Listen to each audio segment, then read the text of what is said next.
Hi, I'm Dr. Matt Metz, Director of the Bariatric and Metabolic Center of Colorado. Welcome to a new chapter of your life. Making the decision to have surgery is not an easy one. We know that you've worked hard to get to this point, and at Parker Adventist Hospital, we're hoping we can make your time with us as easy and as comfortable as possible. Before surgery, you attended numerous appointments with our bariatric team. During those appointments, you learned the things you should be eating and doing before, during, and after surgery. You survived the clear liquid diet, and now you need to focus on healing from surgery and starting your weight loss journey. There are many steps you need to take to help yourself heal rapidly and decrease your risk of complications. You should have received a tent-like instruction card that lists all of the activities you should be doing in order to aid you in your recovery. Today, I'm going to review this card with you. The first activity on the card is drinking water. It's vital for your health and recovery, once you're cleared for liquids, that you drink at least 3 to 4 ounces of water every hour while you're awake. After surgery, you'll be getting hydration through your IVs, but we can't let you go home with an IV. The ideal is that you drink 3 to 4 1-ounce cups of water every hour. Once you're doing this, we can free you from the IV. If you feel nauseated or can't get that much water down, please notify your nurse. You may have some stomach inflammation from surgery, making it hard to get down the liquids. Give it time, and with each day, the swelling will decrease, and getting liquids and pills down will become a breeze.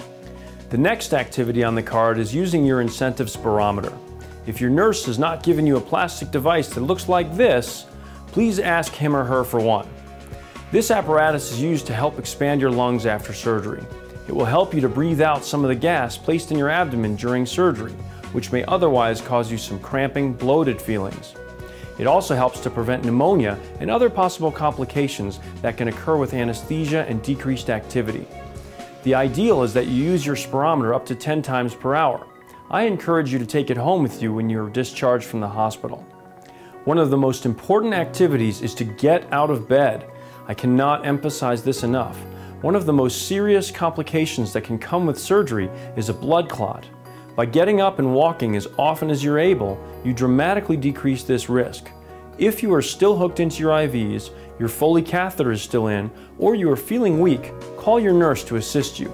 You should be walking, even if just a few feet, the day of surgery. You should also try to sit in a chair instead of lying in bed all day. The more you lay around, the higher your chances are of having a complication.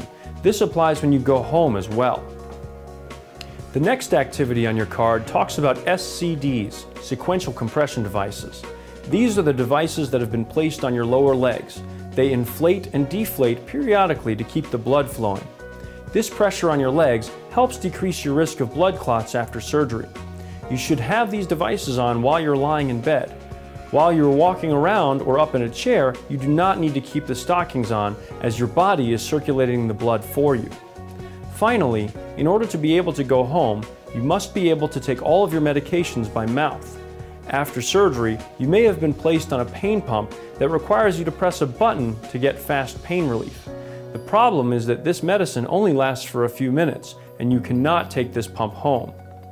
You have oral pain medication prescribed for you, so when you're able to drink a little, ask your nurse for these medications. These medications last a few hours versus a few minutes and will give you better pain control. If you have any concerns about getting pills down, ask your nurse if he or she can crush them up for you. If you follow these simple tasks during your stay, it should be a smooth ride into your new, healthier life. If you have any questions, please ask your nurse or one of us. Thank you for letting us be a part of your care.